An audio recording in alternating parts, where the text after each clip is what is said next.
Hi everybody, the topic of our project is corporate IT policies.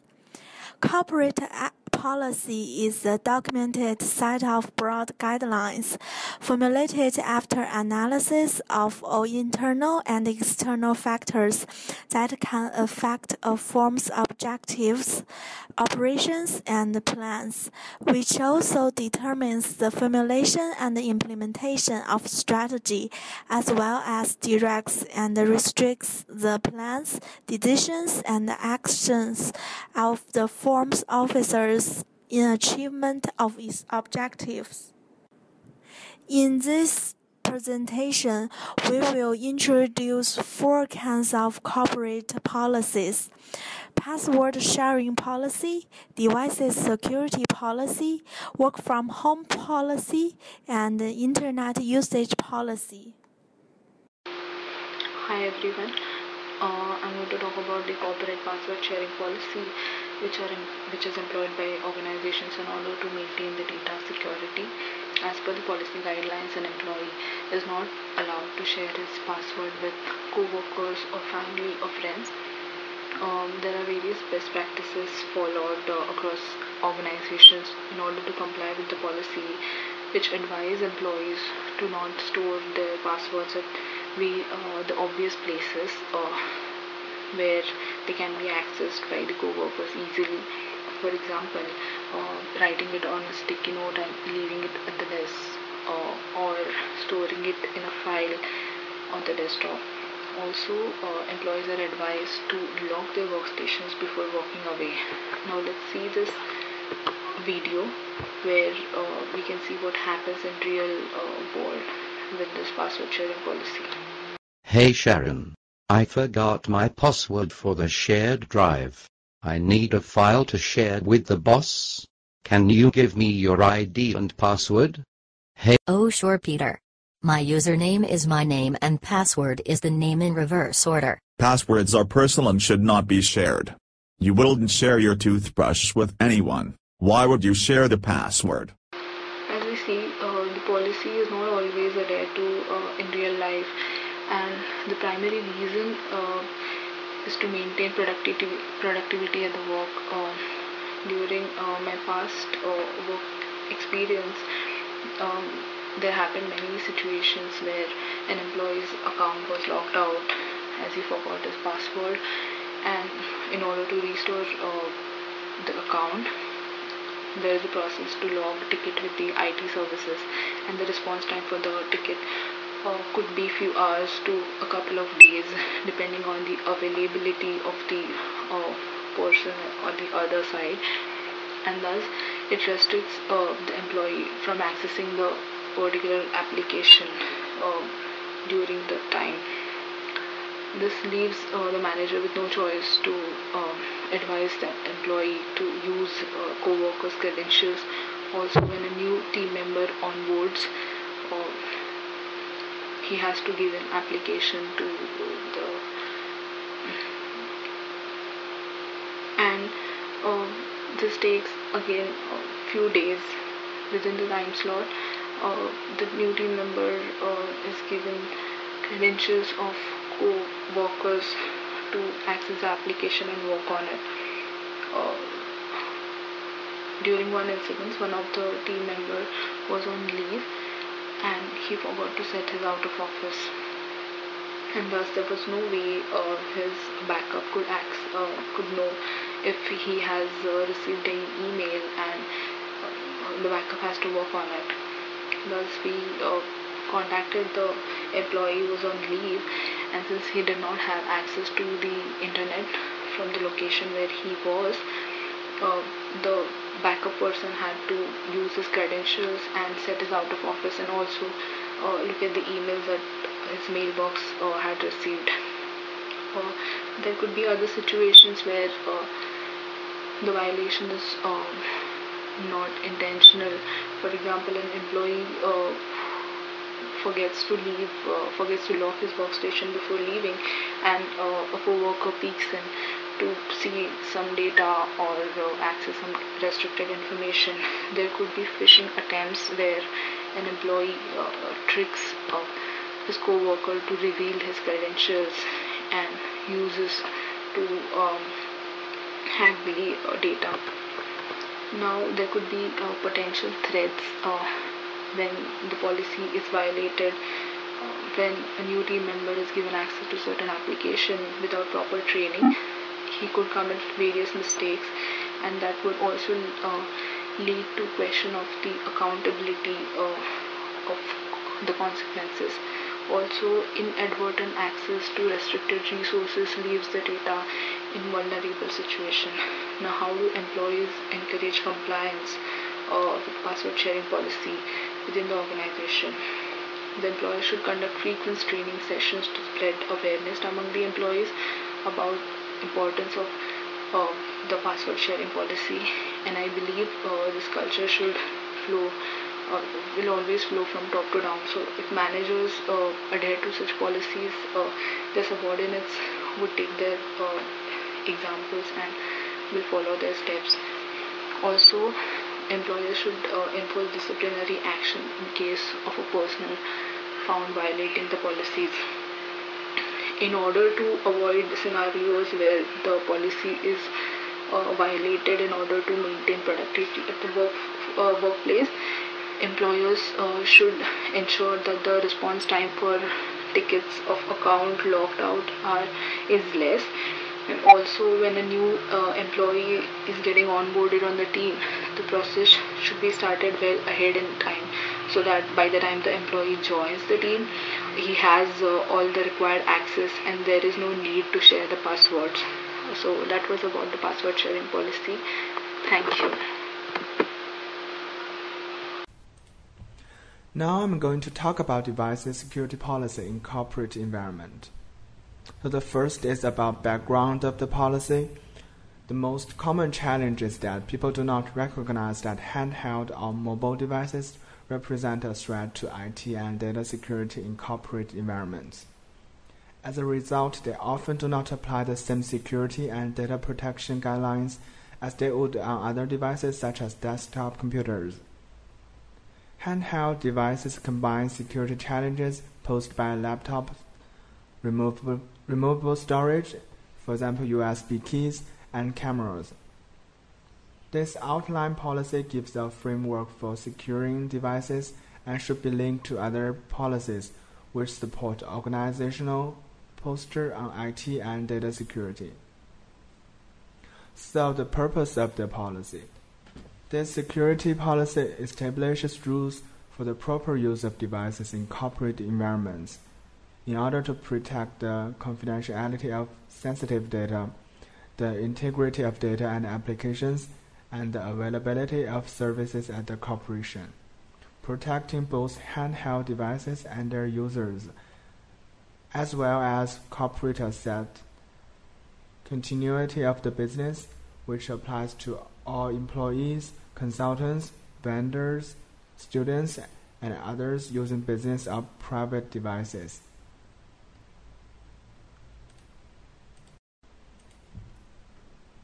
I worked as an intern in Sony China Research Laboratory and Samsung Advanced Institute of Technology. I had some experience of employees, devices privacy, and security policies there. So on my first day in both SCRL and site, I was told by my supervisor that mobile phone with camera and personal laptops are not allowed inside the corporation. And I was not allowed to connect to the internet either. So the only access I have is to the local network. And according to CIO, 25% of respondents do not believe that mobile security is their responsibility, nor do they believe that they should suffer any consequences if corporate data on the phone is compromised. It appears that those responsible for enforcing security feel the same way as the phone users. And 34% stated that they were never punished for lost or stolen phone, while another 21% reported that the only repercussion was a stern talk with leadership and nothing more. So the reality is that A lost or stolen phone could result in the loss of thousands, if not millions of dollars, depending on what is stored on the phone and what can be accessed from it. The careless attitude that so many employees have toward mobile security could be financially devastating to a company of any size. The average cost of a breach is approximately $150 per file compromised. So for a small or middle-sized firm, a lost phone could be a fatal blow.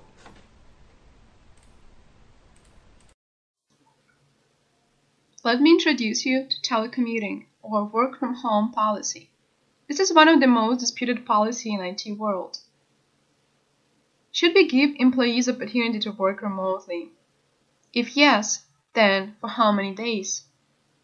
How do we control the results? This is one of the main questions the manager would need to cover during creation of such policy. By the best practices, the structure of such policy should include the description of the policy, eligibility or who is able to participate in working from home, steps for initiating the telecommute, number of days for which it can be taken, procedures for telecommuting, or step-by-step description of how it should work, health and safety clauses, methods for reporting, privacy and confidentiality clauses, device usage procedures, and other clauses. As all other company policies, this policy imposes both benefits and complications. The benefits include the flexibility, better life-work balance, accessibility, less cost, better for environment. The complications include loss of team spirit, hard to synchronize, hard to monitor, harder collaboration, and the complications with the creative thinking and brainstorming. As for the legislative basis for this policy, there are a number of not regulated issues. Therefore, as this policy is not hardly regulated from the state's law, the company can decide what suits best for its needs. As such, in 1991, AT&T decided to embrace this policy and saved around $500 million on office expenses. However, Yahoo recently decided to cut off this policy because of employees taking advantage from it. It caused the huge dispute over using the IT policy in work from home. In addition, recent lawsuits against Ford Motor Company for denying a disabled workers a request for telecommute may start the precedent for ubiquitous usage of telecommuting policies towards disabled employees. Let's forward to the video explaining the telecommuting in details. Minute MBA. Telecommuting is good for you and good for business. When 5 months pregnant, Marissa Mayer accepted the position of CEO of Yahoo, family-oriented employees everywhere were hoping her hiring would kick off a work-life balance revolution. However, her recent ban on telecommuting seems like a big step back in time. While Meyer has her reasons, many experts agree that telecommuting is actually good for business. Here are a handful of the benefits Yahoo will be missing out on by disallowing telecommuting.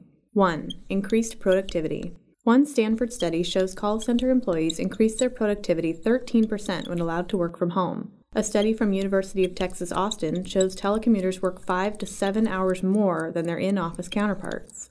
While it's easy to think there are too many distractions for employees working from home, the truth is quite the contrary. 2. Reduced turnover. The cost of turnover is relative to each company, but always considerable. By allowing telecommuting, employees will be happier and therefore less likely to quit. Studies show 73% of telecommuters reported being happy with their employer compared to just 64% of commuters. Allowing employees to telecommute isn't just about working in pajamas. It shows employees that their managers trust them, boosting esteem and motivation.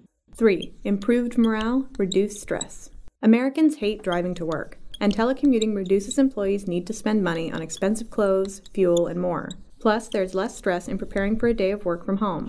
A study from Pennsylvania State University shows telecommuters are regularly less stressed and happier than people working in office. 4. Saving the world. Alright, saving the world is a tall order, but the Consumer Electronics Association did a study that showed telecommuting saves enough energy to power 1 million homes in the United States for an entire year, making telecommuting just another way businesses can reduce their carbon footprint. To watch more videos from the Minute MBA series, check out onlinemba.com. I will introduce Internet Usage Policy.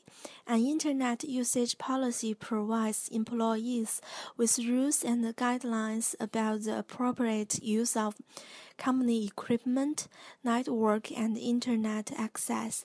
Having such a policy in place helps to protect both the business and the employee. The employee will be aware that browsing certain sites or downloading files is prohibited and that the policy must be adhered to or there could be serious repercussions, thus leading to few security risks for the company as a result of employee negligence. This policy plays an essential role to maintain the normal business process and to assist with the information security. The Internet Usage Policy is an important document that must be signed by all employees before they start their work. This way, they will know that the computers and the Internet access lines are intended to further the company's goal. The Internet usage policy can be different in each organization. The policy can be tailored to the requirements of the specific organizations. In real situation, many companies have a limitation of Internet access of social media websites such as Facebook, Twitter, and online shop websites such as Amazon and eBay. When I worked as a web developer intern in VR technology, my company also had the limitation of Internet access of these websites. At that time, I did not quite understand the idea of this policy because I thought browsing this website would help me gain more inspiration. But now I partly understand the worry of companies. A 2010 Salary.com survey indicates that, on average, around 64 of workers wasting 1 hour or less each day at work, while 14 waste 3 or more hours each workday. 48 of this time is spent surfing the web. So I think the main purpose for this policy is to make the employees focus on their work and to help them improve their work efficiency.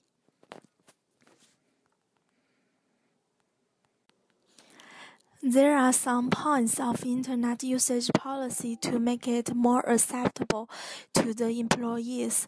First, stating the reasons for the policy help make sure employees don't feel their right to privacy is being needlessly infringed. There are many reasons to monitor employee computer use. Mention some of them in the policy. Second, describing what constitutes improper use of employee-owned equipment is important. Policy should include language that clearly defines and limits the employee's authorization to access the computer, use of information accessed or obtained from the computer. Third, be sure to also include a description of proper employee computer use in the policy. If the employees use social media to interact with their customers, this activity will need to be described and differentiated from improper use of the same social media websites.